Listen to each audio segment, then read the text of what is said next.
এই হচ্ছে আমার এখন বর্তমান রান্নাঘরের পরিস্থিতি। তো যারা যারা আমাকে বলছো যে রান্না করে খেতে পারে না, রান্না করে খেতে পারেন না, আমাদের ঘরেও কাজ হচ্ছে, প্রতিদিনই রান্না করেই খাওয়া হচ্ছে। তো এই একটা পরিস্থিতির মধ্যে কি করে মানুষ রান্না করে? বড় বড় ডায়লগ দিলেই হয় না, ঠিক আছে? বড় বড় ডায়লগ দিলেই হয় না, সব কিছুর একটা মানে সীমা থাকা দরকার। তো এর মধ্যে দাঁড়িয়ে দাঁড়িয়ে কী করে রান্নাটা করব? রান্না করা যাবে না কেন? যাবে, নিশ্চয়ই যাবে, কিন্তু ধুলো বালিতে আমার পুরো ঘর ভর্তি হয়ে গেছে। তার সাথে সাথে এবার তোমাদের দেখাই, এই দেখো, এই হচ্ছে পরিস্থিতি রান্নাঘরের। এই হচ্ছে আমার রান্নাঘরের পরিস্থিতি। এই যে বাজারেরটা আমি বার করে রেখেছি, এর মধ্যেই রান্না করব। দেখো বাসন কোসন কিছু ঠিক নাই। এই তাকটার মধ্যে আমি বাসন রাখতাম, দেখো বাসনগুলো রেখেছে, দেখো এরা কী অবস্থায়, দেখো এগুলো কিছু বারও করেনি। কাল আজকে এখানকার কাজটা আজকে এখানে হলো পুরোটা। আর এখানে এখন কালকে টাইলস বসবে, টাইলস ছিল সেগুলো মানে চেঞ্জ করলাম, অন্য টাইলস ছিল, তো সেই জন্য এগুলোকে চেঞ্জ করে নতুন হবে। আর এই জায়গাটা পুরো মানে কভার হয়ে যাবে আলাদা। তো এই আমার রান্নাঘরের পরিস্থিতি করে রেখে দিয়েছে, দেখো। এবার আমি এখানে নিয়ে এসেছি শিমটা, এই যে মানে এখানে শিম আছে আমার, এই শিমটা এখন আমি রান্না করব এর মধ্যে। তো রান্নাঘরের এই অবস্থা, সেই জন্য খাটে চলে এসেছি শিমগুলো নিয়ে। তো শিমগুলো কাটতে কাটতেই তোমাদের সাথে একটুখানি শেয়ার করতে চলে এলাম। প্রথমে শুরু করার সময় ক্যামেরা চালাইনি, তারপর ভাবলাম খাটে বসে কাটছি যখন একটু গল্প করেই নিই। তো চলো এবার রান্নাঘরে যাই। রান্নাঘরে চলে এসেছি, এসে এখন এই যে দেখো গ্যাস ট্যাসগুলো পুরো মুছে নিলাম। তোমাদের তো আগেই দেখালাম কি পরিস্থিতি, সব সাদা হয়েছিল। তো সেইগুলোকে সব পরিষ্কার করে নিলাম একটু যতটা পারলাম, করে নিয়ে এবার ওইদিকে শিমটাকেও ধুয়ে নিয়েছি। আর এদিকে সর্ষে লঙ্কা এগুলো সব বাটবো মিক্সিতে। আর কড়াটা বসিয়ে দিয়েছি, কড়াটা বসানোর পরে শিমগুলো এবার ছেড়ে দিলাম। একটু তেলটা বেশিই দিয়েছি জানো তো, একটু তেলটা বেশি থাকলে না খেতে কিন্তু হেভি টেস্ট লাগে, যাই বলো। আর শিমগুলো ছেড়ে দিলাম। ঝটপট রান্না যত আছে সেগুলো কিন্তু আমার হচ্ছে রেসিপি। তো তোমরা দেখতে থাকো আমি কি কি করছি। আর ঘরদোরের দিকে আমি আর তাকাবো না, যা পরিস্থিতি আছে এই ধুলোর মধ্যেই রান্না করব, কারণ তোমরা আমাকে বলতেই থাকো যে রান্না করে খেতে পারেন না।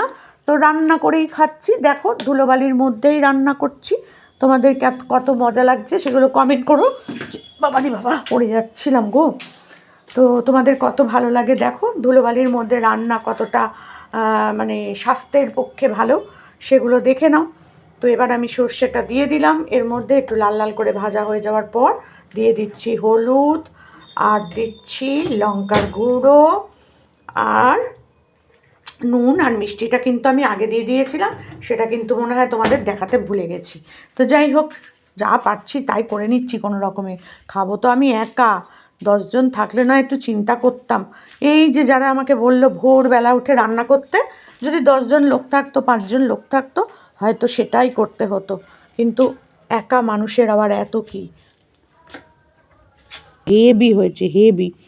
তো যাই হোক, এবার একটু ধনেপাতা দেবো, দিয়ে ব্যাস ঢাকা দিয়ে রেখে দেবো। আর আমি ভাবছিলাম সর্ষেটা যখন আছেই তাহলে একটু ডিম ভাপা করে নিই, সেই জন্য একটু ডিম ভাপা করব বলে রেডি হচ্ছি। আর ধনেপাতাটা এর মধ্যে ছিঁড়ে ছিঁড়ে, হাত দিয়েই ছিঁড়ে ছিঁড়ে এর মধ্যে দিয়ে দিয়েছি। ব্যাস ঢাকা দিয়ে খানিকক্ষণ রেখে দিয়েছিলাম, আমার রান্না কমপ্লিট, মানে শিমটা কমপ্লিট। এবার ভাবছি আমি একটু ডিম ভাপা বানাবো। তো তার জন্য দিয়ে দিয়ে দেবো 2টো ডিম সেদ্ধ, কারণ 2টো করে রাখবো এর কারণেই যে কালকে তো এখানে টালি বসানো হবে।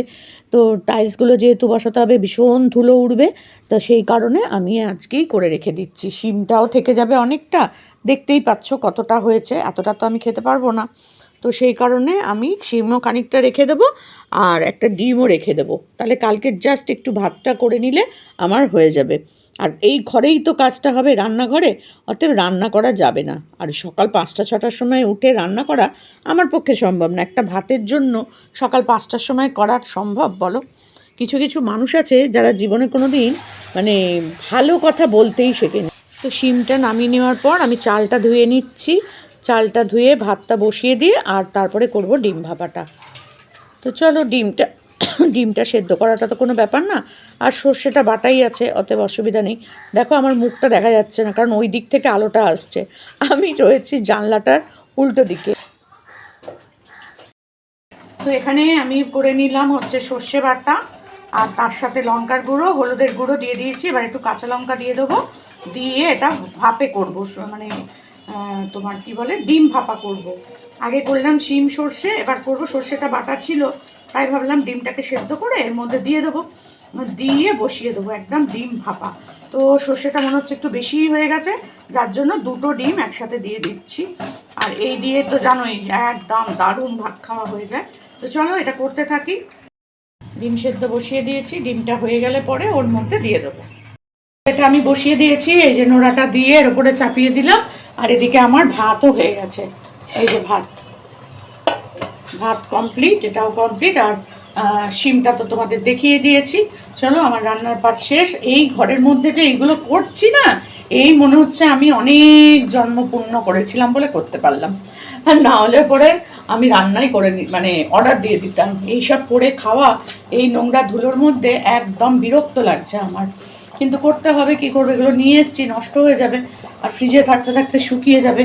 তো এই দেখো কি অবস্থা, দেখো কালকে সব একদম নতুন হয়ে যাবে। তো চলো এই অবস্থার মধ্যেই আমাকে করতে হলো। এটা আমি এখান থেকে নামিয়ে নিয়েছি জল থেকে, আর দেখি খুলে কি অবস্থা হয়। যা গন্ধ বেরোলো না গো খোলার সাথে সাথে, কি বলবো। দেখো কালারটা দেখো কেমন হয়েছে বলো, এই যে কালারটা পুরো দেখো সুন্দর হয়েছে। তো চলো এবার আমি খেতে বসবো, খাওয়ার সময় তোমাদের সাথে আবার আসছি। তো আজকে দুপুরের খাবার নিয়ে চলে এসেছি আমি। এই যে আমার ভাত, প্রচুর ভাত প্রচুর ভাত, আর এখানে হচ্ছে শিম সর্ষে, দেখো কালারটা কি সুন্দর হয়েছে দেখো, আর দেখো পাশ দিয়ে তেলটা রয়েছে, ও হো দারুণ দারুণ। আর এই হচ্ছে ডিম ভাপা। তো এই রকম ঘরের মধ্যেও কিন্তু আমি রান্না করে খাচ্ছি, এরপরে যদি কেউ কিছু বলে না, আমি আর যে কি বলবো তার কোনো ঠিক ঠিকানা নাই। তো এই হচ্ছে আমার আজকের রান্না। আর একা খাওয়ার জন্য আর 10 রকম পদ রান্না করার মনে হয় না খুব একটা দরকার আছে। তো চলো খেতে খেতে গল্প করি। কী বলবো বলো, প্রচণ্ড পরিশ্রম হচ্ছে এই কদিন ধরে, না এত পরিশ্রম হচ্ছে কি বলবো, কোনো জল আমার মাথায়। তো যাই হোক, চানটাও খুব মানে দুঃসহভাবে করছি। বাথরুমে তো এখনও পর্যন্ত কলের লাইনগুলো লাগানো হয়নি, তো তার মধ্যেই রয়েছি, যেহেতু বাইরে আরেকটা বাথরুম আছে, মানে ঘরের সাথে ওইদিকে আরেকটা বাথরুম আছে বলে বেঁচে গেছি। বাথরুম না, বাথরুমটাকে আমরা ভেঙে না এই পাশের দিকে ঠাকুর ঘর করে নিয়েছিলাম ঘরের সাথে, আর কোমরটাকে আমরা বাইরের বারান্দার সাথে করে নিয়েছিলাম। তো ওটাও কিন্তু কোমোট আমার, তাও এটাকেও এখন ইন্ডিয়ান ছিল, এটাকে এখন আমরা কোমোট করে নিচ্ছি। তো সেই কারণে ঘরের অবস্থা দেখালাম তোমাদের, তো কি পরিস্থিতি। আর খাওয়ার পরে আরেকবার তোমাদেরকে ভালো করে দেখিয়ে দেবো আমার কি পরিস্থিতির মধ্যে আমি রান্না করছি আর খাচ্ছি। তো যেদিনকে আজকে তো মানে টাইলসের কাজ হয়নি, অতটা ধুলো ওড়েনি, তার জন্য এই দুটো রান্না করে নিয়েছি। আর কালকে তো মারাত্মকভাবে ধুলো উঠছিল, তাই জন্য কাল না পরশু দিনকে, তাই জন্য অর্ডার দিয়ে খেয়েছি। কালকে তো জাস্ট সেদ্ধ ভাত খেয়ে নিয়েছি, ওই জন্য তোমাদের সাথে আর দেখাইনি। তো আজকে যেহেতু দুটো রান্না করলাম, তাই ভাবলাম তোমাদের সাথে একটু দেখাই, আর খাওয়াটা তো অবশ্যই তোমাদের সাথে শেয়ার করি। তো সেই কারণে আজকে তাও রান্না করতে পারলাম, কিন্তু আজকের চেয়ে রান্নাঘরের টাইলস লাগানো হয়নি, কালকে লাগাবে, কালকে পুরো কমপ্লিট হয়ে যাবে, সব কিছু হয়ে যাবে। এদিকে কোমোট লাগানো হয়ে যাবে, সকাল 8টায় আসবে বলেছে, দুটোর মধ্যে কমপ্লিট করে দেবে। কারণ পরশু দিনকে আবার পুজো টুজো আছে, যদিও আমি পুজো করব না, তবুও পুজোতে একটু সরস্বতী পুজোর দিন সকালবেলা একটু মেয়ের ওখানে যাব, কারণ নাতনির এবার হাতে খড়িয়ে আছে, তো সেই জন্য একটু যেতে হবে। তারপর ওখান থেকে বেরিয়ে যাব আবার নবর বাড়ি। তো বুঝতেই পারছো প্রচণ্ড চাপে আছি আমি আর কি, তার মধ্যে ঘরদোরগুলো পরিষ্কার করা হবে না। তো কালকে কাজটা হয়ে গেলে কমপ্লিট করে আমি জামা কাপড় পরে চলে যাব, মানে রাত্রির মধ্যে যতটা পারবো গুছিয়ে নেবো, তারপরে যেটুকু থাকবে থাকবে, কারণ একদিনে তো সম্ভব হবে না, আমাকে একা একা করতে হবে। তো সেই কারণে যা থাকবে থাকবে, তারপর ওর বাড়ি থেকে ঘুরে এসে দুদিন একটু রেস্ট টেস্ট নিয়ে এসে তারপরে আবার বাকি কাজ। তার মধ্যে আবার রং হবে, একটু রান্নাঘরটাও রং হবে, বাথরুমটাও রং হবে। রং কিন্তু আমি 2-3 বছর আগেই করিয়েছি ছোটো মেয়ের বিয়ের সময়, দেখো এখন আবার তাও করাতে হবে, যেহেতু কাজ ফাজ হয়েছে না, কিছু কিছু জায়গা প্লাস্টার হয়েছে, সেই জায়গাগুলোকে সব করতে হবে। তো চলো এবার আমি খেয়ে নিই, অনেক কথা বলে ফেলেছি খাওয়ার আগে, তাই না বলো। তো চলো খেয়ে নিই, একটু শিমটা নিয়ে নিই, একটু বেশি করেই করে রেখেছি যাতে কালকে আর আমাকে রান্না বান্না করতে না হয়, শুধু ভাতটা করে নেবো ব্যাস, আর কিচ্ছু করব না। তো ওরা আসার আগেই পারলে ভাতটা করে নেবো। হেভি দেখতে যেমন হয়েছে যখন, তখন বুঝতেই পারছি জিনিসটা খেতেও দারুণ হবে। আর ডিম সর্ষেটাও আমি দুটো করে নিয়েছি, আমি যেহেতু কালকে আর রান্না করব না, শুধু ভাত করব। তো কালকে 8টার মধ্যে রান্না মানে আসবে ওরা বলেছে, দুটোর মধ্যে শেষ হয়ে যাবে। যদি দুটোর মধ্যে শেষ হয়ে যায় তো পরেই ভাতটা করব, কারণ গরম ভাত ছাড়া না খেতে ভাল লাগবে না, জানো তো এগুলো। তো চলো, যা হবে হবে, দেখা যাবে। আর আমি তো প্রচুর ভাত খাই, তো আমার ভাত খাওয়া নিয়েও অনেকের খুব প্রবলেম হচ্ছে। কিন্তু দেখো, আমার না কোনো রোগ নেই, জানো তো, কোনো রোগ নেই আমার, শুধু একটু থাইরয়েড আছে। তো থাইরয়েডের ডাক্তার তো আমি প্রচণ্ড পরিমাণেই দেখাই, টাইমলি। তো তিনি আমাকে একবারের জন্য বলেনি যে ভাত আপনি খাবেন না। আর যেহেতু কোনো রোগ আপাতত নেই, যদি সুগার টুগার থাকতো আমি কন্ট্রোল করে নিতাম। আমার খাওয়া এমনিতেই কিন্তু খুব কন্ট্রোল। এই একবেলাই ভাত খাই, কোনো দিন হয়তো দুবেলা একটু ভাত খাই, না হলে আমি রুটিই খাই। আর হাবিজাবি খাবার বলো, এই বলো খাই না, যেগুলোতে একটু ফ্যাট হয়। তো বিরিয়ানি খাই, তবে খুব কম খাওয়ার চেষ্টা করব, আর কিছু না। তো চলো, ঠাকুরের নাম নিয়ে খাই।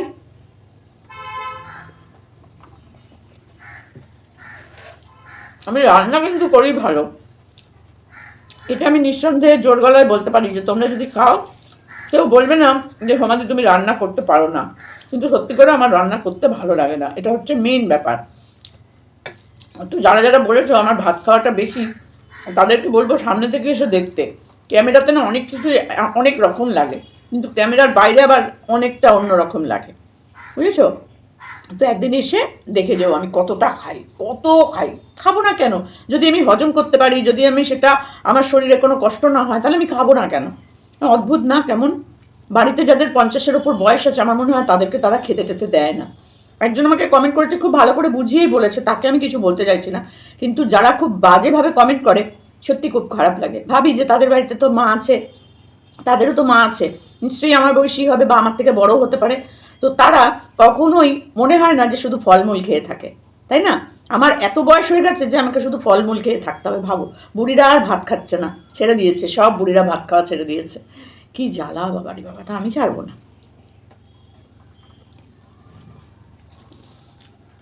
আচ্ছা, আরেকজন আমাকে কমেন্ট করেছে যে আপনার যা বয়স, সেই তুলনায় আপনি খুব ন্যাকা করে কথা বলেন। আচ্ছা বলো, কী ন্যাকা কথাটা আমি বললাম? আমি তো প্রথম দিন থেকে আজ অব্দি একইভাবে কথা বলি, তাও বলছে আমি নাকি খুব বাচ্চাভাবে কথা বলি।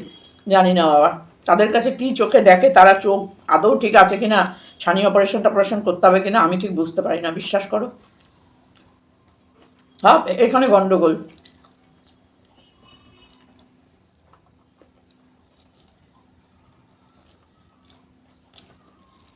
আজকে দুটো রান্না আমি সর্ষের তেল দিয়েই করেছি, কারণ এইগুলো না সাদা তেলে খুব একটা ভালো লাগবে না, ওই জন্য আমি আজকে সর্ষের তেল দিয়ে করেছি।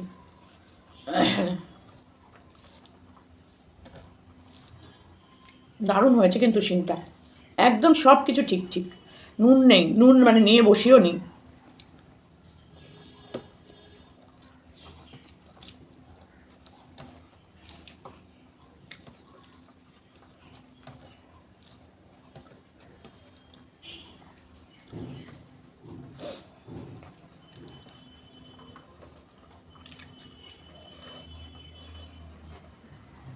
ডিমটা দুটো করে রেখেছি, আমার কালকে হয়ে যাবে। ওই কালকে তো টাইলস বসাবে, মানে এত ধুলো হয়ে যায় না ঘরের মধ্যে, কি বলবো। আমি নিজে তো মানে আমার অ্যালার্জির প্রবলেম আছে, তো ওই যারা আমাকে বলছে তাদেরকে আমি বলছি যে আমার না অ্যালার্জির প্রবলেম আছে, আমি বেশিক্ষণ ধুলোর মধ্যে থাকতে পারি না। আর বলছে মিস্ত্রি আসার আগে রান্না করে নেবেন। তো কী এমন আমি রান্না করব যেটা আমাকে সকাল 7টার সময় উঠে করতে হবে বলো তো? একা মানুষের জন্য অত ব্যস্ততার তো আমার দরকার নেই। তাও বলছে 5টার সময় উঠে করে নেবেন। আমাদের বাড়িতেও কাজ হতো, আমরাও ওরকমভাবে করে নিয়েছি মিস্ত্রি আসার আগে। আরে বাবা, আমার অত প্রয়োজন নেই তো, যদি 3জন 4জন 5জন থাকতো করতে হতো। আমি একা মানুষ, আমি সেদ্ধ ভাত খেয়ে নেবো, আমার তো অত দরকার নেই ভোর 5টার সময় উঠে রান্না করার, বলো দেখি তাই। আর সেই রান্নাটা আমি বিকেল 4টের সময়, এখন বাজে কটা বলো তো, 3টে 40, এখন আমি খেতে বসেছি। সেই রান্নাটা, এই 6টার সময় রান্নাটা আমি এখন খেতে পারতাম? মানে জ্ঞান দিতে পারলে না আর কোনো দিকে তাকায় না, আর জ্ঞান তো দিয়ে নি, ট্যাক্স লাগে না তো। কেমন অদ্ভুত অদ্ভুত কথা বলো।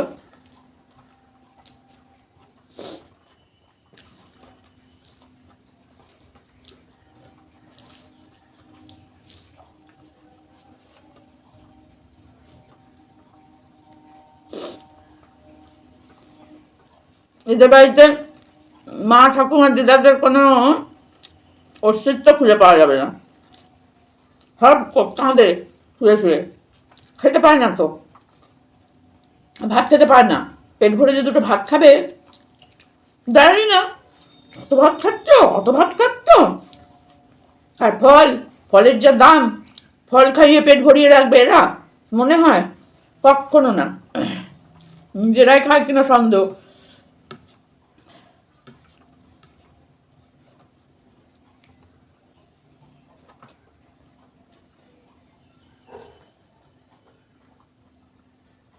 আমিও ফল খাই, আমিও সেটা দেখাই যে খাচ্ছি। ফোনটা এসেছিল, ফোনটা ধরে এলাম, চার্জে দেওয়া আছে ফোনটা, যে ফোনে ফোনটা এলো তো চার্জে দেওয়া আছে। একটু নুনটা কম হয়েছে,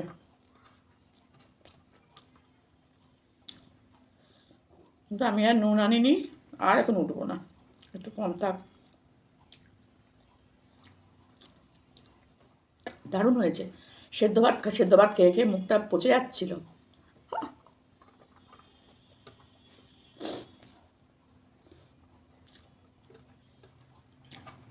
আর ডিম ভাপা না দারুণ লাগে খেতে। ডিম ভাপা, ইলিশ ভাপা, যাই দাও, খাওয়ার জিনিস হলেই হলো।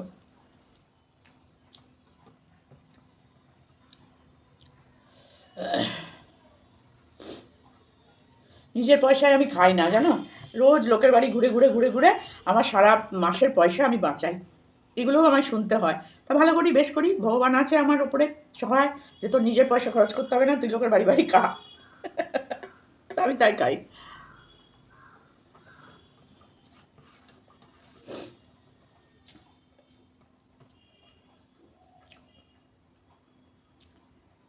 আসলে ওরা তো কারোর বাড়ি যেতে পারে না, এটাই তো ওদের দুর্ভাগ্য, বলো কি করবে, কেউ ডাকে না।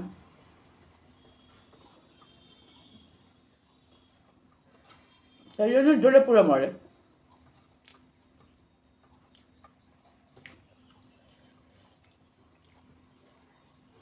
তাই জন্য জ্বলে পুড়ে মরে।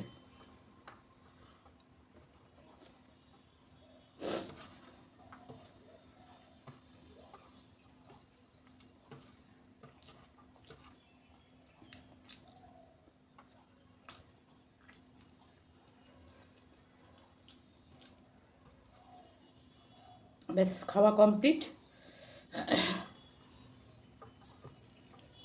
হ্যাঁ, ভিডিও করতে হবে, ভিডিও দেখতে হবে, কিছুই করতে পারিনি সকালবেলা।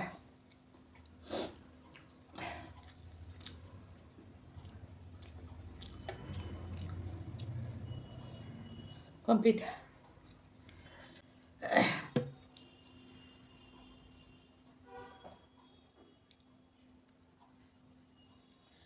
করিয়ে নিলাম, আর আমার জীবদ্দশায় তো আর কিছু করাবো না বাড়ির কাজ। তো যাই হোক, সাজালে গোজালে বাড়ি, সাজলে গুজলে নারী। তো সাজিয়ে নিলাম, আর আমি তো সাজি না, তারপরেও শুনতে হয় আপনি খুব ন্যাকা। তো ভালো, ন্যাকাই থাকবো। তো চলো বন্ধুরা, এখানেই শেষ করলাম। যদি তোমাদের ভালো লাগে তাহলে অবশ্যই একটু লাইক, কমেন্ট আর সাবস্ক্রাইব করতে কেউ ভুলো না। এই হচ্ছে আমার বাথরুমের কাজ। এই যে টাইলসটা কেমন লাগছে বলো। এখনও কোমরটা বসানো হয়নি, আর কালকে কোমরটা বসাবে। আজকে একটু রেস্ট দিয়েছে, কারণ এগুলো সব পেস্ট করা হয়েছে তো, সিমেন্ট ফিমেন্ট দিয়ে, তারপর হোয়াইট সিমেন্ট দিয়ে সবটা আবার লাগানো হয়েছে। কালকে রাত মানে বিকেলবেলা ফিনিশ করেছে। তো এইটা হচ্ছে আমার বাথরুম। সবই টাইলস ছিল, সব আমি চেঞ্জ করলাম। তো সেই টাইলসগুলো কালার ফেড হয়ে গেছে 20-22 বছরের। তো একটা জায়গা ফেটেও গেছিলো, কলের লাইন ঠিক করতে এসে কলের মিস্ত্রি ফাটিয়ে দিয়েছিল। তো সেই জন্য সব কিছু ফেলে একদম চেঞ্জ করলাম।